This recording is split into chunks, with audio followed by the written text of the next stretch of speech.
Check. Check 1, 2. It works. Hi, everybody. Welcome back.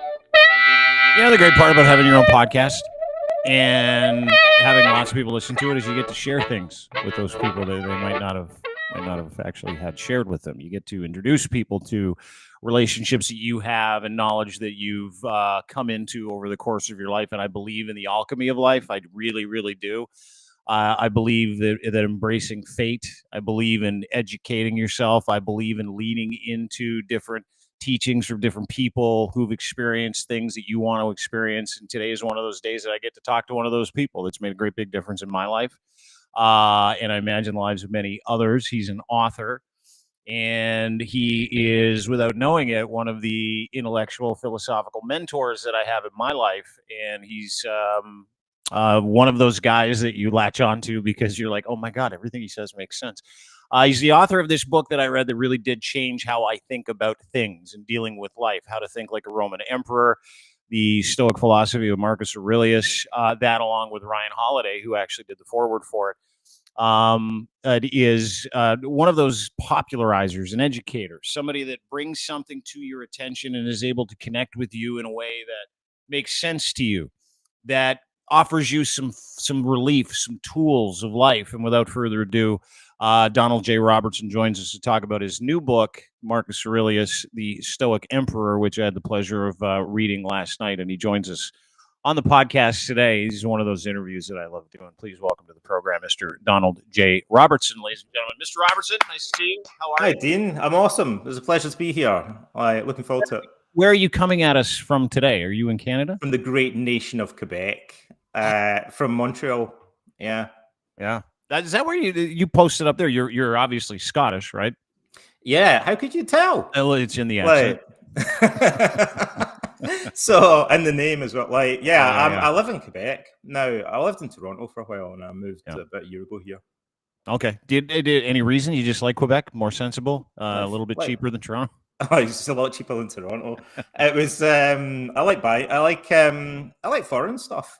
Yeah. Like my wife likes European stuff. She comes from Michigan, and I spent some time living in Greece as well. Don't speak a lick of French. No. Is it hard when you're an anglophone or someone that doesn't speak French to live in Quebec? No, enough people you can get by? I think it's all relative. I mean, I'm self-employed, so that makes it a little bit easier. Like, I don't work for it, but I don't have any problem not speaking. I find if you're in a country where you don't speak language, as long as you're patient and polite with people, absolutely fine. Like, it's only when you kind of get like shirty about it and stuff that it causes friction. That's my view. Well, yeah, that's kind of pretty standard with like life in general. Not even just being a foreigner in a different country. You catch more flies with honey than turds, as my dad used to say. Yeah. It should be a Stoic value, to be honest with you. Let's talk about the book a little bit. Donald, this is a new book. I tried to get you on the show a while ago, but you were writing this book, and I know you're perpetually writing books. Yeah. This is out now. It is a bestseller on Amazon. Marcus Aurelius, the Stoic Emperor. Tell me a little bit about it. I read it yesterday. I found it fascinating because you include Hadrian in here in this book, and Hadrian is not a guy that Marcus Aurelius in the Meditations was like, let me thank all these people. Hadrian was conspicuously absent. So tell me about the book and how you arrived at that storyline. Well, I wanted to write a bit more. I got invited by Yale University Press to write a biography. I often get asked to write books, and my reaction is, well, what's the point? It's already been done. So there are many biographies of Marcus Aurelius. And at first I thought, what's the point in writing another one? And I thought, well, how could I write a biography that's different? And as I got deeper into that, I thought, really, there are lots of things that I could add to this. The other biographies I didn't feel said enough about Marcus's attitude towards slavery or his attitude towards Christians, or they didn't say enough about how he was influenced by his philosophy, funnily enough. So I really wanted to put that straight and write a book about the Roman emperor that would appeal to people that like movies like Gladiator, that would be dramatic and interesting, but that would also maybe give them a bit of a role model and just give them a few kind of hints. It's not a self-help book, but hopefully when people read it, more than a normal biography, they take away some kind of inspiration for, what it would mean to live in accord with Stoic philosophy. Yeah, and in nature, in accordance with nature, which I found, really interesting, and is someone that practices really, and I mean, I stress the practice part, Stoicism, because it's, you're up, you're down, we're emotional beings. One of the things that I got out of that book was there was a human need for Marcus Aurelius to dig into self. There was a human need as a young man, and that was the backstory that you offer and how you color in the things that went into him. Right. Well, we were talking earlier about how some of the great leaders in history are kind of boring, and we forget about them because they just get on and do the job. They don't get involved in controversy and stuff like that. And Marcus was preceded by Hadrian. So a little bit of quick history. The Emperor Hadrian, towards the end of his reign, became a bit of a despot, went a bit crazy, was mired in controversy. But he chose another man called Antoninus Pius to succeed him as emperor. And then Hadrian also arranged for Marcus Aurelius to succeed Antoninus. So he had this long-term succession policy. And Marcus, who saw Hadrian towards the end of his life, I think obviously thought, wow, first of all, I think he thought, I don't want anything to do with politics, right? I don't want to get sucked into the world that corrupted this guy and made this train wreck. And then luckily for him, he saw Antoninus succeed Hadrian, and he thought, well, this guy's the opposite. Like, he's totally rational, he's very patient, like very level-headed, he's not corrupt in the way that Hadrian was. And so Marcus spent his life, I think, trying to refine his own character so that he could emulate this good role model that he had and avoid becoming like the kind of negative role model that had preceded him. Yeah, and that role model that he became was out of necessity, right? And that was the backstory in the first part of the book. I think it was chapter 1, chapter 2, where you get into Lucilla, his mother, and their living arrangement and how he had to go and where he had to live, right? Yeah. And so, I find that fascinating psychologically, cognitively, for a couple of reasons. One is we invent these alternative realities in moments of extreme stress, right? Like where we have, and it's this human need, this psychological need that we have when we're in these moments to be able to survive. And I found that to be one of the more fascinating parts of the book, where it was, hey, listen, Marcus Aurelius, yes, incredible man. Yeah, we have the meditations because those are his journals. Wasn't supposed to share them. Yeah, to be able to focus on what's right, being able to, what's in your control, what's not in your control. That was a derivative of him surviving what appears to be really a tough childhood. Well, maybe we'll talk a little bit about Hadrian then. We might as well provide the context. So it's funny, other biographies hadn't leaned as much into at all and kind of explained how this really molded Marcus. And there are always in history, there are parallels that you can draw with the recent history that we live in. So there are weird let's point out the obvious parallels between Hadrian and Donald Trump, shall we? All right. So number one, which political leader, here's a quiz for you, Dean, is famous for building a wall or attempting to build a really expensive wall to keep out foreign immigrants, and making that a kind of, what would you say, a sort of manifesto, a mandate, a part of their legacy that they wanted to have, right? Hadrian built Hadrian's Wall, clues in the name, right? He named it after himself. Oh, it wasn't just a clever name? Is that what you're saying? It was like he wanted his name on everything, right? This wasn't unusual in the ancient world, but Hadrian founded several cities that he named after himself. He committed genocide, according to some scholars, in Judea, against the Jewish people. They had a war following the Bar Kokhba revolt, and he renamed the whole nation as Syria Palestina rather than Judea, and he renamed Jerusalem, the capital city, after himself, right? So he would put Trump Tower or something. Hadrian was surprisingly involved in infrastructure and constructing buildings and monuments. All over that area too, right? Like it was Hadrian's Door, Hadrian's Wall, Hadrian's Arches, and they're all over that area. My favorite is in Athens. They have Hadrian's Arch still standing to this day. And he built it on the edge of the ancient city of Athens, separating an area that the Romans had built. And on one side, it says, this is Athens, the city of Theseus, who is the legendary founder of Athens. And on the other side, it says, this is the city of Hadrian and not of Theseus. right? So he's like emphatic, like I All built ego. this, right? Just so you guys know, this Yeah. like legendary founder built that fair, but I built the rest of it, right? Let's be crystal clear about that. And it still stands in the middle of Athens, right? So it's total ego, like stamping his name over everything. Which is weird because he was one of the like 4 or 5 good emperors, right? Like Allegedly. he's reported as, and so like taking us through in this, and I've done some learning since you sent me the book. You taking me through Hadrian's ego was Yeah. truly incredible, and it really leans into why he didn't appear in that Well, first chapter of Meditations. the reason for it, in a way, I mean, let's dig even deeper into Yeah. the origin of it in psychology. Hadrian wasn't born in Rome, right? He was from Hispania Baetica, like came from Spain, and he was provincial, number one. And we're told that when he arrived in Rome, he was ridiculed for having a regional accent, right? So he was a classic example of an outsider leader, right? He saw himself as not fitting in. He hated the establishment in Rome and the political elite and the senatorial class. Much like Donald J. Trump sees himself as an outsider, campaigns as an outsider. What's it they call it? Draining the swamp, and getting Yeah. the difference is that Hadrian literally had the senators beheaded. Like he had political purges. He locked a bunch of them up. He had a bunch of them executed. Oh, he just went the extra mile. Hadrian was like Donald Trump on roids. He had the freedom to just go like a little Yeah. bit far.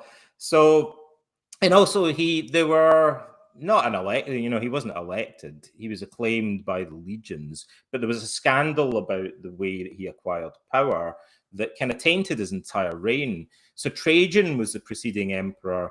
Trajan died without designating an heir and left behind a will that's designated Hadrian allegedly as his successor. But there were rumors that it was forged, right? Mm-hmm. So right from the outset, Hadrian's rise to power was shrouded in controversy about the legitimacy, like whether there'd been fraud or like election fraud today. Are you saying the election was rigged? The election was rigged, man. Like it wasn't. The succession was rigged, like totally. So they all thought the succession was rigged, and there were a bunch of his rivals, like top senators, who presumably were like, "This succession is rigged." They all got beheaded, right? A bunch of others got thrown in prison, and then the next thing that Hadrian does in order to consolidate power. So again, because he's not elected, he can't be a populist in the sense that someone like Donald Trump might be, but he does the equivalent. He leaves Rome and goes around the provinces. This is unusual for an emperor. He's a traveling emperor, right? He spent like half of his reign out of Rome. Like becoming popular, trying to show that he's got the common touch, building monuments everywhere to kind of like leave his impression on them.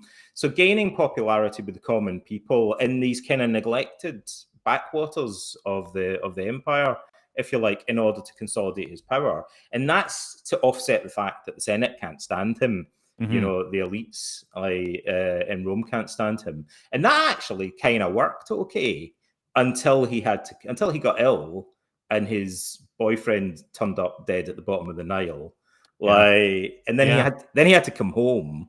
And once he came back home to Rome, like it all went crazy again because he and the Senate were like at each other's throats.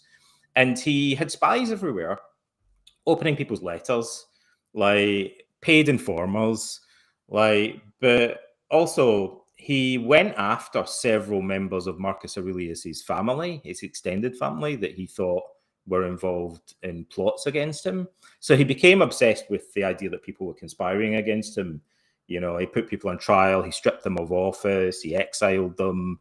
He had a couple of people executed again. He promised that he would not execute anyone else. And then the thing that the Senate really held against him was the fact that he didn't even keep that promise. Like eventually he went, damn it, no, I'm going to just have to execute someone else. Sorry. Yeah. I know I promised. But I swear. I did swear. So their impression of him was that he was a naturally violent and despotic ruler who managed to kind of keep that suppressed for quite a while by staying out of Rome. But then when he came back, it just exploded again, and he just went on a bunch of paranoid, revenge-fueled kind of vendettas. Yeah. And so, like, as an outsider ruler, there's some parallels that you can draw with Trump, the friction with the political class that he obviously felt. That a part of that, like Nixon as well, there's this kind of arrogance that he wants to prove that he's better than the elites. So Hadrian was incredibly boastful, different from Trump. Hadrian was claimed to be an intellectual, right? But Trump's claimed to have a high IQ and stuff, hasn't he? Like, well, yeah. He's not quite he's got all the best words, Donald. Yeah, he's got all the best words. Hadrian tried to actually be a writer and a poet. He wanted to compete with intellectuals. He got really annoyed with them and had vendettas against intellectuals when they disagreed with him. Yeah, like we see today, the stripping of intellectual and academic institutions, right? Yeah. And he founded a school as well called the Athenaeum. And, again, a little bit like Trump wanted to have the Trump. Hadrian was more successful in that regard, though. Like, he actually could write poetry. Like, but he overestimated. He was very narcissistic and very arrogant and very boastful and kind of known for that. That in some ways that's compensating against the fact that he was looked down on by the elite. So he tried to build his base with the provinces and the common people, as it were. Like, but towards the end of his life, it's almost like a kind of amazing parallels, though, Donald. Like, you're taking me through it, and we're talking about the subversion of democracy. We're talking about the illusion that you are something you are not. We're talking about putting up monuments. Like you talk about Hadrian's arches and how petty the inscription was on the other side. Donald Trump put up a plaque on one of his golf courses saying, "Here stands one of the greatest Civil War death experiences of all time," and I'm just proud to own this property, Donald J. Trump. Like, it's amazing, and it leans into. When I read the book, obviously you color in a whole bunch of details, but it's amazing the parallels that you can draw from what went into making Marcus Aurelius. I'll give you another one. Yeah, please. Another really obvious one, right? When Hadrian got back to Rome, because he couldn't even stand to live there, like normally the emperor would stay in a mansion, a villa on the Palatine Hill. That's where we get the word palace from, incidentally. And so he'd be kind of at the center of political power in Rome. Hadrian, because he couldn't get on with any of the politicians, built a massive villa complex at Tiber outside of like miles outside of Rome, right? It was this huge, opulent like estate. And he had his political meetings and he ruled from there, like from outside of Rome. A bit like Mar-a-Lago, right? But actually, to Donald Trump's share, like the Hadrian's villa is approximately, I think, 10 times the size of Mar-a-Lago. Someone should tell Trump that. Yeah, there's like 300 acres, 30 buildings, massive. Yeah, there are 30 buildings in it. Yeah. Like, so he's almost kind of like, saying this is part of his autocracy. He's like, I'm not even going to rule from Rome anymore. I'm just going to build my own like center of power here, like, and rule the empire from my personal estate, like outside of Rome. So I guess a part of it is that some emperors, I guess many people will think of the emperors as inherently autocratic, right? But there's a kind of spectrum. Like some emperors, like just completely ignored the Senate, like, executed senators that didn't agree with them, were very autocratic, ruled like kings or what we would think of as an emperor today. But other emperors were more like statesmen, and they saw themselves as collaborating with the Senate, as sharing power with them. So Marcus Aurelius and Antoninus, we're told, would not make any major appointments or approve any major expenditure of state funds without getting Senate approval first. Whereas Hadrian would just do it. Yeah, royal decrees, right? Like that's how he operated. So he would use like executive orders, if you like, to bypass the Senate, essentially. Whereas, Marcus thought, like, if you hit one point, some people, we're told that both Marcus and Antoninus, there's an interesting kind of paradox that you find in ancient literature that they're conscious of. They say some rulers use the threat of violence or fear to hang on to power. Whereas they say a truly great ruler uses the threat of stepping down from office. So Pericles famously did that, the great statesman of Athens. He said, he kind of implied that he would, I'll step down from politics Like if he couldn't get something approved, and they say, well, we're not totally sure, but we'd rather just like approve this than lose you. Yeah, because we love Antoninus, you. Like, Antoninus too. Antoninus did that famously, where he's very like, interesting, right? Where he's like, you Right. need to deify Hadrian, or Yeah. I'm not going to take over as emperor. Yeah, it's his Right? fault that we think Yeah. of Hadrian as one of the good emperors in a way. Like, because the Senate hated Hadrian. They wanted to annul all of his acts. They wanted to like consign him to what they called damnatio memoriae, where they just kind of like You stripe his name. never existed. We struck out from history, right? Like, so they wanted to condemn him publicly as a tyrant and a bad emperor. And Antoninus said, let's not do that. Let's like them. That makes us kind of like as bad as him, right? Let's just kind of like draw a line under it and move on. Give him his deification, and let's concentrate on just getting things back to normal. And he said, he said, like, he chose me as his successor. So, I'll step down, like, from that role. Like, if you guys want to basically carry on these vendettas, it has to stop.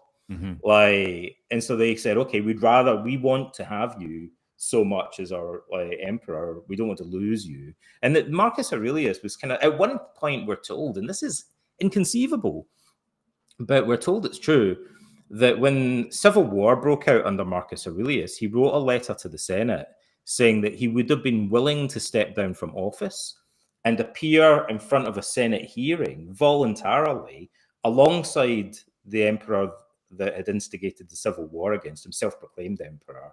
And he said you could hear us both out, like, and you could decide which one you want to carry on ruling. Like, would be who in the right mind would what autocrat like in the right mind would offer to do that? I say, I'll just stand down, and if you want, you could reacclaim me emperor, or you could choose him. Like, I'll let you guys decide, because he knew, like, the Senate would be, no, we want to keep you, right? Like, you've been a good emperor so far. We'd be crazy to like trade you in for this psychopath that's gonna broken away. That's a bit of an exaggeration, but that's more violent. this guy, I mean, the way that the histories portray Avidius Cassius is like a psychopath, but I presume that he wasn't quite that bad. You never know, right? Because history. This is kind of what I love about history, is that you've got people that have been wiped off of the map when it comes to history. You've got people that are misrepresented. I mean, the Bible itself has been re-engineered several times, and we're told that history is what it is, and we line up with who we believe. But it's close to the text as possible, which is what I loved also about the book. By the way, Donald J. Robertson joins us. He is a cognitive behavioral therapist. He's also a practicing Stoic. He is a historian. This new book, he's a best-selling author, Marcus Aurelius, The Stoic Emperor, really gets to some of the greasier parts of that time in history as well, right? And one of the things that it deals with is pederastia, pedophilia, like that we talk about. Why Marcus Aurelius was what he was, and a lot of people seem to think that he's just this exceptional individual, but he and his father Antoninus had to deal with a lot of the things that 2,000 years from then we are dealing with today, right? And there are black marks on the perception of Stoicism and the perception of philosophy back in the day. But I mean, going a little bit further to explain the kind of individual that Marcus Aurelius was and what he robed himself in terms of truth and being right and being righteous. I mean, it also leans into the book itself, leans into the darker parts of the time and what went into making Marcus Aurelius this individual and why we have meditations today. Well, right? TikTok tells us that men think about the Roman Empire twice a week or whatever it is, right? Yeah. Did you remember that trend? What did you think of that when that trend happened? I thought it was interesting. Like, it kind of but people used it to say, if you think about the Roman Empire more than twice a day, you might be a douchebag. That was one of the narratives I liked. I don't know. Like, I think about the Roman Empire every day, but the Romans thought about Alexander the Great at least twice a week, basically. So it's always kind of like this inception. If you think deeply enough about the Roman Empire, you end up thinking about ancient Greece. So you're touching on, like, so let's go where angels fear to tread, right? Sure. So, like, I'll preface this by saying it's virtually impossible to have a sensible discussion about this, but we'll have a go anyway. So, I'm really glad you're here for this because I wouldn't do it on my own. Thanks. So, in ancient Greece, we believe that it was normal for older men, at least in elite society, to have probably sexual relationships with adolescent boys. And there's still a great deal of academic controversy about the nature of those relationships and how common they were. But nobody can read Plato, for example, and not notice that he talks a lot about erotic, romantic, sexualized relationships between older men and adolescent boys. Like, in the context, they happened at the gymnasia, like, where young men would go to wrestle naked and older men would go to watch them, right? And this was a kind of an accepted part of the culture in a way. And, you know, I'll make a connection between this and modern society that might not be obvious at first. But in ancient Athens, women were treated almost like slaves. And women typically weren't allowed outdoors except in a very limited sphere. There were certain parts of the agora market that they were allowed into, but not others. They weren't allowed to set foot in the gymnasia. So the life of women was very, very restricted. Really? Hellenic women too? Greek women? Yeah, they were kept indoors a lot of the time, with a few notable exceptions, right? There's always kind of outliers, but generally women were kind of almost like slaves. They were like locked up indoors. There would be a separate part of the house for them, and then a part where the men met. And I think the impression I get often is that when women married, which they often did like pretty young, like about 15, you know, maybe a little bit older. So they'd marry them off as early as they could, basically, but they'd often marry older, wealthier men, especially in elite society. Now, I think there's two things there that cause a problem that change the sexual mores of society. One is that the women are just kind of locked up a lot of time. There are prostitutes, like, in certain areas, but it's not like what we think of as a kind of free democratic society. No, they were just at the hedonism school. Yeah, like, they were like, you can't just go down a bar and kind of like meet, you know, like, so. Yeah, Rome had a red light district, right? Yeah, Athens had a red light. This is the world's oldest profession, Donald. But young men were quite restricted in terms of the type of the women that they could potentially meet, and because these women would often, I think, marry older men. Like, the kind of market, if you like, for young men, they were limited in the scope of women that were available to them sexually, not to put too fine a point on it. And so that led, surprise, surprise, to increased prevalence of bisexuality or homosexuality as a kind of inevitable solution to it, as it were. Now, I mean, it's different again, but there are obviously some parallels between that and incel culture, like, in the 21st century. So you go on the incel boards and stuff, and they have elaborate theories about how, like, women are no longer accessible to them. Yeah. Like, and I think, well, that sounds like the ancient world in a way. Like, young guys, you know, didn't have like access. They couldn't just meet girlfriends as easily. Like, you know, young women tended to be married to older men. Women didn't go outdoors much. They could go and have sex with prostitutes if they wanted, but there's some risks associated with that and some kind of like taboos associated with it and things like that. So they're pretty limited. It wasn't just like today where boys and girls hang out together and can mingle and, you know, like, you have lots of girlfriends, you know, growing up and going to university and things like that.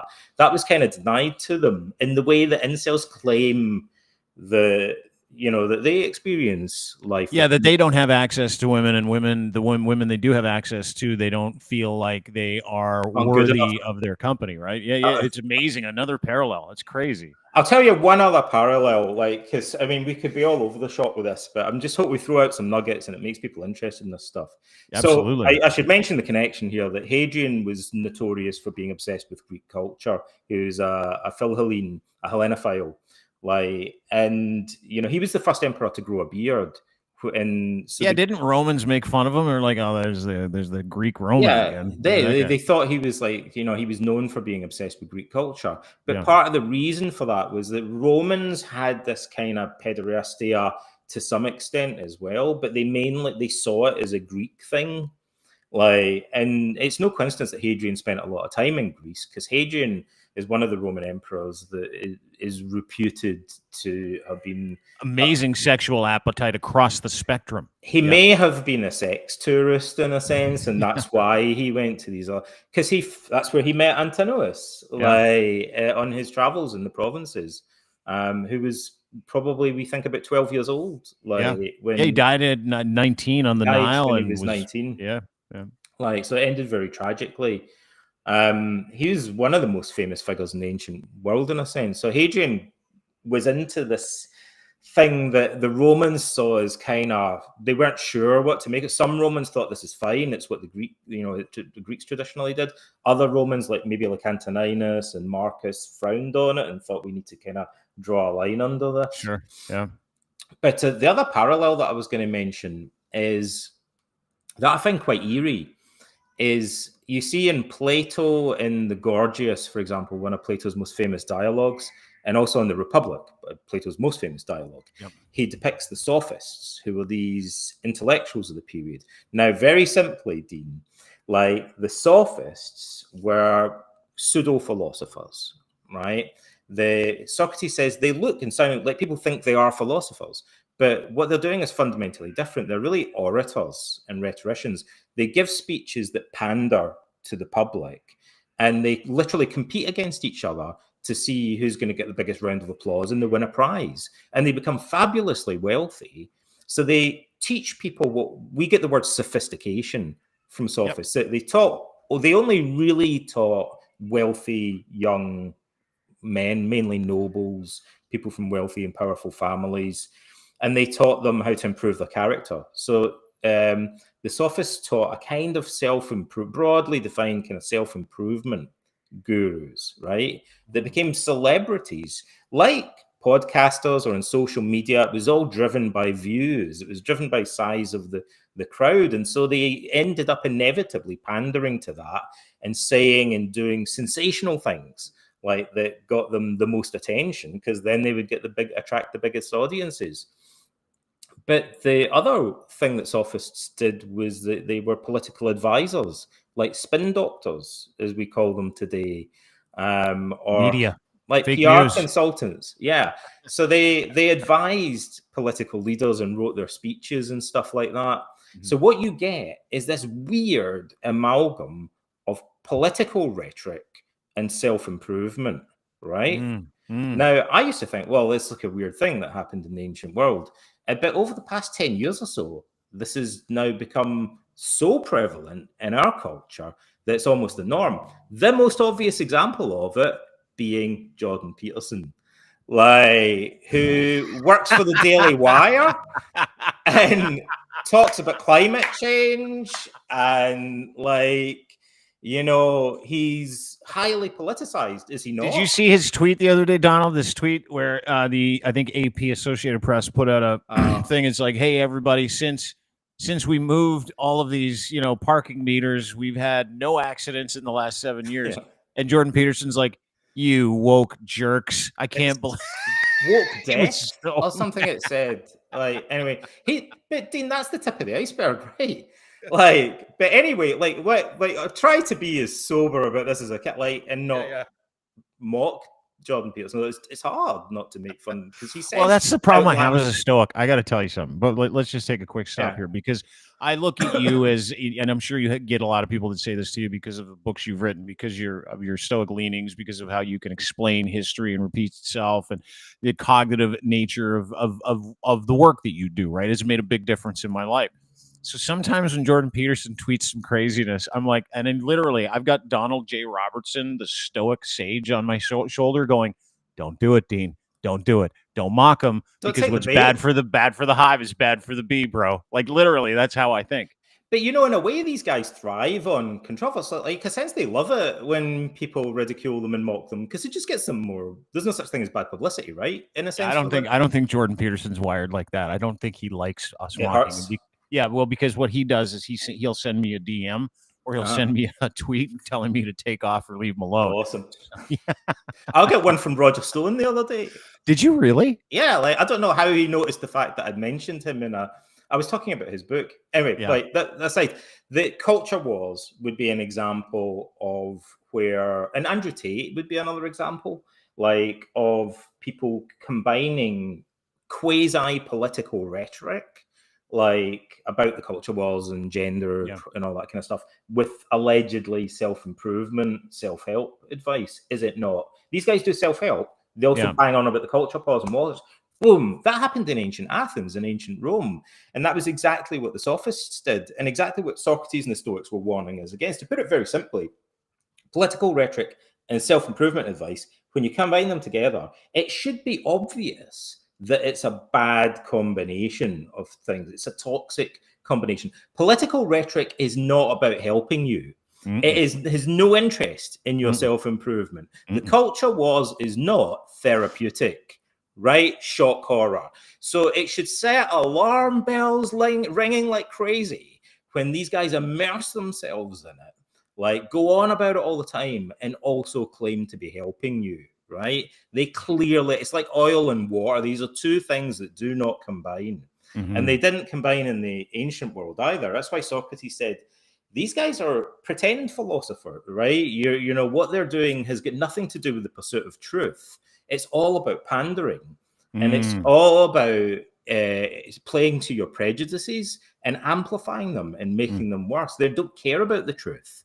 Correct. Like they just care about getting you riled up and getting you. They're attention junkies, right? Like they just want the views and they want the attention. That's how they become super rich, and it works, right? Because they're playing on your weaknesses. Like, and this is what we find today, right? But I think there are many things, many angles that we could adopt on that. But I think that the best line of critique against this whole thing is that for people who claim to be doing psychological self-help, so there are three main categories of negative emotion, right? Broadly speaking, in simple terms: anxiety, sadness, and anger, right? Anger, fear, and sadness, right? People who suffer from sadness or depression, or suffer from fear or anxiety, typically go to therapy or go and do self-help. There's some exceptions, but generally speaking, they're much more likely to want to help themselves. They take a lot of responsibility for it. They become introspective. They feel guilty. Like, you know, they seek help. People who predominantly suffer from anger are the opposite. Like, they usually blame everyone else for the problems they're experiencing. So they don't tend to self-refer to treatment. They do sometimes wind up in treatment. It may be if they're depressed and they have some anger, maybe they've got PTSD and they have some anger. So they come for their depression and anxiety, and anger comes into the treatment as a secondary presenting problem. But they don't usually come mainly because they're angry. When they end up in therapy, it's because someone else refers them. So it'll be their spouse. It'll be if they're in an institution like the military, in a school, in a prison, that other people might say, you need to go to a therapist and do something about your anger, buddy, right? But they'll be like, no, you need to go and see a therapist. You're the ones that need therapy, not me. Like, it's basically, you know, how angry people think. It's an externalizing emotion, right? So, but it seems to me the obvious flaw with Andrew Tate, Jordan Peterson, like a whole bunch of all these guys that combine political rhetoric and the culture wars with alleged self-help, is that they clearly, their rhetoric is all about blaming everyone else, blaming cultural Marxists, or in Jordan Peterson's case, women, in Andrew Tate's case, Muslims in other cases, you know, maybe media, liberals, whoever, right? But it's all blaming other people. So it's about disowning response. For all the irony is, they go on about tidy your bed or whatever, like clean your room, clean your room and pet a cat, Donald. Those are the two most important rules. Right. So clean your room, but blame everyone else for your problems. Somehow are compatible in their mind, like in the crazy double think of this. Not like if you're really angry with Muslims, or you're really, really angry, like with people that disagree with your politics or whatever, Sure. maybe you could ask yourself, or you're angry with women, like maybe you should ask yourself why you get so angry about this and other people are more able to view it objectively. Like, so are you responsible for the beliefs that make you angry, or the values that make you angry in the first place, is what philosophy, cognitive therapy, and Stoicism would say. But these guys don't do that. There's a reason that Jordan Peterson never mentions cognitive therapy, because he wants to naturalize anger and say that it's normal for you to be angry if you're rejected by a woman, because he wants to fuel it and encourage you to blame other people. And he makes these videos where he's literally kind of screaming down the camera or breaking into tears or whatever it is he's doing, and emoting and using the rhetoric of aggression and prejudice. Like, he'll go on about like ranting, about Trudeau or whatever it is that he's going on about that particular day, about cultural Marxists and stuff. Creating bogeymen, scapegoats, like that. This is not compatible. Surgeons, let's go after surgeons that you don't like. Let's go after different people that are in and around cultures that he's trying to assimilate into his war machine, right? It's the same thing. It's their fault. Let's go after them. How is this therapy? Like, how is this self-help? It's obvious that if you rant about it, what you're doing is stoking people's anger, rather than asking them to reflect on their anger. So I don't know. I could be wrong about this, right? But we could test it, right? I don't think you are. Something tells me you're not wrong about Jordan Peterson. There's a way of checking, right? So we could go, well, how do we check? We could look at the comments on his YouTube videos, right? And I don't know, does it seem like there are a lot of people commenting on them that have managed to overcome their anger? Or is it possible that he's surrounded by a kind of horde of angry young men who are getting angrier as a result of listening to the stuff that he's saying? Are they getting more? Ask yourself this question, Dean. The people that watch all those videos and read those books and stuff like that, follow Andrew Tate, Jordan Peterson, or other, like the other kind of watered down versions of them, like, are these people getting more angry, or are they getting less angry as a result of consuming that content? What do you think? More? I'd say more. Like, I mean, I get that impression. I could be wrong. You bring up a good point, right? Like, if the guy is supposed to be a self-help guru and you're angry, why is he making them more angry? Why are you still angry, bro? Like, it's pretty simple stuff. Like, it should be working by now, right? Like, I mean, you got a few years of runway. But to your point, you mentioned Jordan Peterson, you mentioned Andrew Tate, and there's a misrepresentation of Stoicism. So I value the values and virtues of Stoicism are the filters that I put content through now, that I live my life by, right? Be of good character, acts for the common good, courage, wisdom, temperance, justice. Those things are important to me. And we arrow down and we think about those things. And the other day I had a conversation with someone and they're like, hey, I've noticed a big thing. And I'm like, yeah, well, here's what I did. I quit drinking. I did these other things that I was very interested in being accountable. Because when I got into Stoicism, it was because it was an answer to me trying to have a value system, me trying to critically think about what was the most important thing to me, which was, I don't want to be angry anymore. I don't want to be a bunch of emotional loose ends. I need a better way to perceive what's going on around me. I need a better way to respond to what's going on around me. And a friend of mine sent me Ego is the Enemy. And then immediately after that, he sent me How to Think Like a Roman Emperor. And so it was on, because it was this manna from heaven that made sense to me. It was like, if I get busy not living in resentment and advocating for myself by learning about myself, by getting a job, by working hard, by filling my mind with good things, by reading James Clear, Donald Robertson, going after knowledge and information to be able to respond well to life, I've got a shot at this at like 44, right? I got a shot at this because it all made sense to me. So the way I look at Stoicism is very different than is being represented or misrepresented by certain cultures, and Andrew Tate's one of them. What is your take video on about Stoicism? Yeah, where he talks about Marcus Aurelius. Yeah, I mean, I have to be careful when I phrase this, because I don't want to again sound like I'm mocking these guys. And But I watched Andrew Tate. Someone sent it to me. And This is the platform for the mocking, by the way, just to let you know. So I watched very closely what he said, and I couldn't really see any evidence that he'd actually read Marcus Aurelius, right? Like, so he says he's a fan of Marcus Aurelius, but he doesn't quote him or refer to any of the concepts or anything like that. He just kind of goes off at a tangent. So if you'll bear with me, if you'll indulge me, I'd like to explain some of the differences. When people talk about Stoicism, we use the word Stoicism today to refer sometimes like to a particular style of emotional coping, like which has nothing to do with Stoic philosophy really.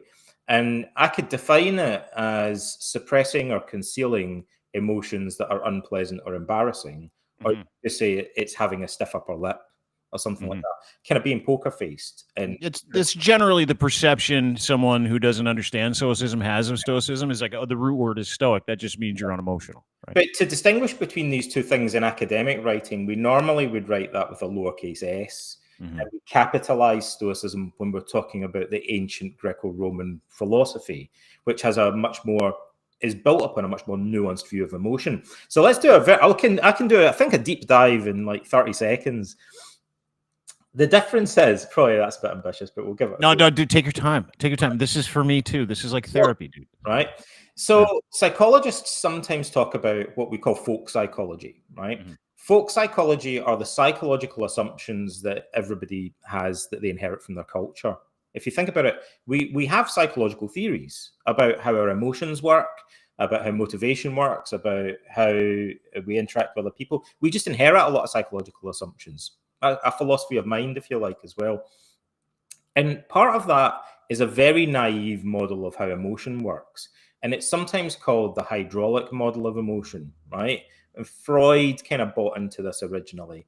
And so it's the idea that anger and anxiety are just kind of like, it's like a volume of pressure that builds up inside. It's like a blob of energy, anger, anxiety, and that we could deal with it either by kind of trying to push it down somehow, or by kind of purging ourselves of it, by venting it, like, or channeling it in a different direction, like rechanneling a river.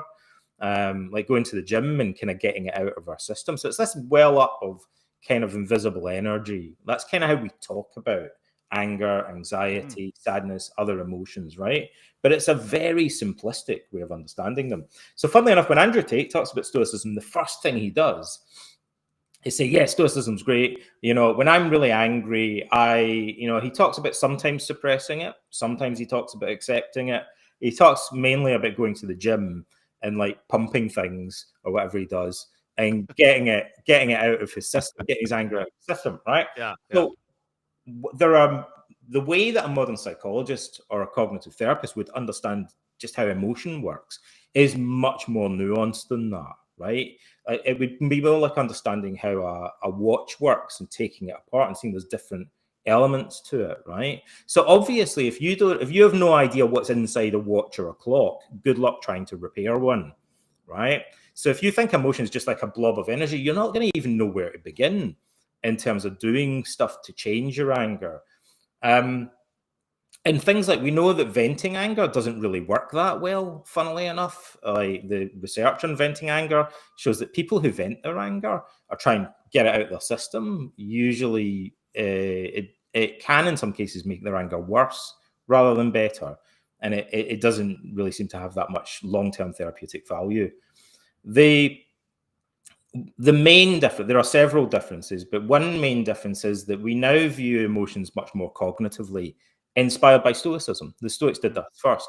So we would say when someone is angry, it's because they're having angry thoughts, or they have angry beliefs that shape their emotions. And that changes everything. And because it requires examination. It requires examination. It means that if you're really angry and you go to the gym and you just pump things or punch a bag or whatever it is, and then you kind of feel exhausted later, so you're maybe not as angry. But how has that in any way, shape, or form helped you to understand what the beliefs, thinking, values, attitudes were that made you get angry in the first place. It's like a band-aid solution. So say you ask a girl out on a date and she rejects you. Never happened. This is the This example never that happened. This Jordan never Peterson happened. gives, right? Yeah. Like then you could feel he talks about feeling this kind of furious like rage, and this is kind of society's fault or whatever, right? But you might look around and think, I don't know, my buddy got like ditched by his girlfriend. He just shrugged it off and moved on.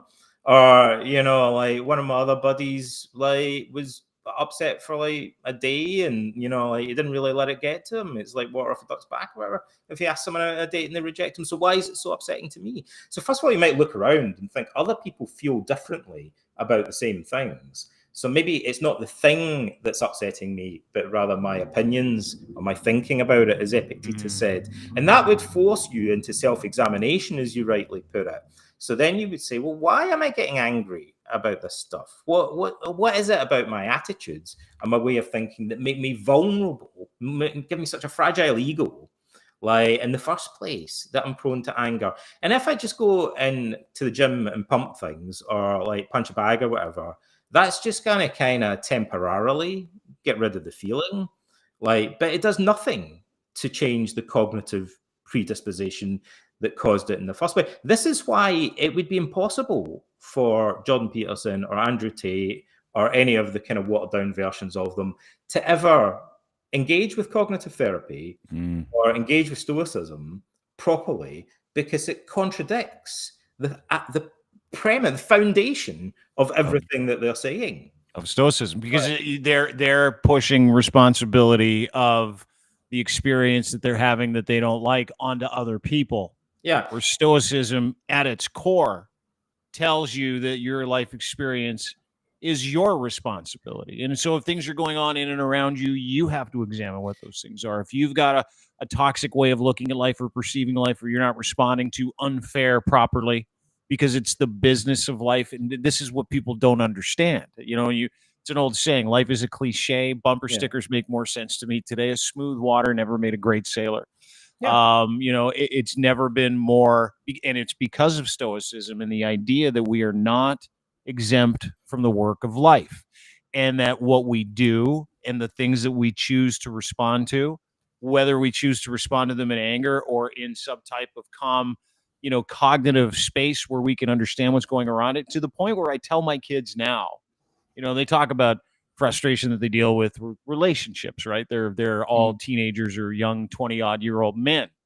And it's very important to me because I've seen that vacuum of hatred and victimology and that industry of victimology get taken over by guys like Andrew Tate and Jordan Peterson, that we do the opposite in this house. Yeah. And Stoicism, as you can see, I want to talk about tattoos in just a second. Yeah. And the idea that responding well to life, right? Amor fati, the love of fate, is that will dictate your happiness and how you choose to do it and take responsibility for yourself. And Marcus talks about being, strict with himself and easy with others. It's a real important tenet of Stoicism, and that philosophy is an operating system. But it is, it stands because of what I think is important today, Donald, which I didn't 10 years ago. Thanks to ancient philosophy, something that was, buried for a long period of time. The attitude of victim industry grosses me out to the point now where it is so transparent that I can't not mock these guys. That's my point. The irony is, so they say one thing and do another, right? So they tell you works. The most common piece of advice that you find in self-improvement literature is that you have to take more responsibility for your life. But that's meaningless unless you tell people what it is that they're taking responsibility for and how to take responsibility. So what they're not telling you is that your emotions aren't like blobs of energy. They're shaped by your beliefs and values. So to take responsibility for your anger, you'd need to examine the beliefs and values that cause your anger. And that they won't go near. No. Right? Because they want to use your anger. It's part of the resource that they're capitalizing on. I'll tell you another little anecdote that kind of supports that, right? I've never heard of cognitive therapists prescribe books, self-help books to their clients all the time in course. We're always kind of saying, why don't you try this and read this and clients ask us about books that they're reading and stuff. I've never heard of a cognitive therapist or any evidence-based therapist prescribing Jordan Peterson's books or Andrew Tate's videos to the clients, right? Now, that might be because of the politics. Not one colleague of yours is like, you know what, you got to watch this Peterson video. Never heard of it, right? Like, and I don't think it's because of the culture wars or the politics, right? Maybe a bit, but I don't think that's the real reason. The most obvious reason, from my point of view, is they don't say it's full of shit, right? They don't give advice that's compatible with cognitive therapy. Like, they don't tell people, if someone comes into therapy, what is very common, this is the anecdote I'd tell you, right? Mm-hmm. At the beginning of therapy, we assess a client, right? And so we'll ask them, like, what therapy have you done before? And nowadays we'll say, have you been doing self-help stuff, reading self-help books? What have you found helpful? What have you found not so helpful? And they'll tell us, right? And you'll get a lot of self-help junkies in therapy these days, right? People go, I've read every self-help book going, because it's a huge industry now, right? I've spent a fortune on self-help courses. I've got a huge library of self-help books. And then you might be thinking, alarm bell, right? So how come you're in my consulting room, right? How come you've ended up in therapy if you've been consuming all of the self-improvement literature, right? And the first thing a cognitive therapist, so often the clients will think, I've tried everything and nothing works. Sure. And they'll be in this kind of state of hopelessness, like, because they think, I've tried every option and I don't, and they'll often come and think, what can the therapist even do to help me? And often the therapist will have the experience of then saying, okay, well, let's start doing some basic cognitive therapy stuff. I mean, you've done loads of self-improvement stuff over the past. You'll be an old hand at this. So when you get angry or anxious or whatever, what thoughts are going through your mind at the time? Do you, like, what are you saying to yourself? Mine? Can I just walk you through that for a second? Because I used to get angry and act, right? Yeah. I used to get angry and that would then become an action. And it would sometimes take me hours to get it together to the point where I could actually have a conversation, to the point where I was embarrassed and full of shame by my emotional reaction to things. And so when I decided to figure this out, the first thing I had to do was not drink. So I stopped drinking. A year and a half later, someone's like, I'm listening to you and you want to be an emotionally bulletproof individual who can survive and thrive in this world. And I'm like, yes, I do. You need to understand and accept unfair. And I'm like, okay, how does that start? And they sent me a couple of books. Yeah. One was Ego is the Enemy. The other was How to Think Like a Roman Emperor. And I'm like, whoa. Like, there were points in both of those books where I stopped and smiled and started laughing, because it made it sound so much easier to have a good life by being a good person and not responding emotionally out of anger, right? Yeah, it hurts us more than it hurts the people that we're angry with, right? Anger destroys us. It's like a poison. Like the Pythagoreans compare it to eating your own heart. Like, we poison ourselves with anger. And Aurelius was obsessed with managing his. Yeah, Marcus Aurelius says that he had problems managing his anger. He implies it's when he was younger. But he wasn't. The histories paint the opposite picture. They say he was completely unfazed by provocation. Somebody lunged at him once in a court hearing, like they were going to throttle him, and his guards had to step in to protect him. And he was completely unfazed by this. He just said, "We'll adjourn and reconvene the hearing tomorrow," kind of thing. Like, it wasn't that big a deal to him. But that's the story of a guy who naturally feels anger, but has managed to conquer it successfully, it seems, right? So the first thing we'd say to people is, what are the thoughts that are going through your mind? Now, the point I'll make is that people who have done every piece of self-improvement available, like spent a lot of their lives doing it, very often will say, I don't know, right? And the therapist will have to coach them through the process of becoming more self-aware and noticing what the thoughts are, or the internal dialogue is when they become angry. They don't even know, Dean, right? So from our point of view, this is the very first basic stepping stone, right? You can't do any cognitive therapy until you know what the thoughts are. And once you know what the thoughts are, you go, I guess I'm telling myself, this is disgusting. How dare people not respect me? I've got a right to be respected. These people are all complete and utter jerks, or something like that. Might be what you're saying, for instance, right? It varies from one person to another. But then you can go, well, hang on a minute. Is that stuff all true? Or is it false?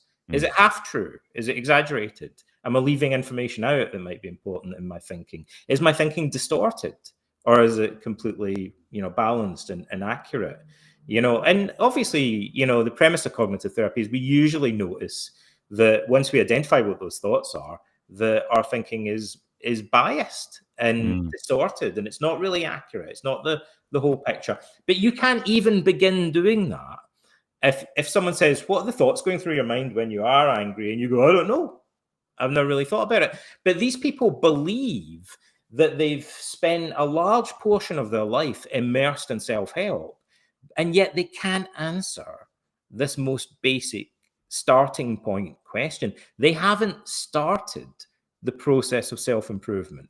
So what have they been doing for the past decade while they've been watching all these YouTube self-improvement videos and stuff and getting angrier and angrier and then ended up in therapy? Whatever they've been doing, right? Maybe it's helped them in some ways, but it definitely hasn't helped their core problem. That's why they're in therapy. And it's maybe only made it worse, right? It's glaringly obvious to cognitive therapists, like that there's a kind of misdirection or deception going on here. Like they believe that they've been doing all this therapy and self-improvement, and yet when you ask them, it's like if somebody said they'd done loads of cookery courses and you were like, okay, could you show me how to make an omelette? And they were like, how do you turn the stove on? And you'd be like, I thought you spent years like studying gourmet cookery and all that. And they'd be like, I spent a fortune with some of the top chefs in the world. And like, but you don't know how to turn on a cooker? Still losing your mind? Yeah. It doesn't make any sense. And you don't know how to make an omelette? That's what it feels like. And every cognitive therapist, I'll wager, and based on my experience, experiences this on a regular basis. The clients will go more, and it's increased as the years have gone on. They go, I've been doing loads of self-help, and yet it's clear that they lack the cognitive skills and basic understandings that would be required to do. So they've been sold a lemon in self-help terms.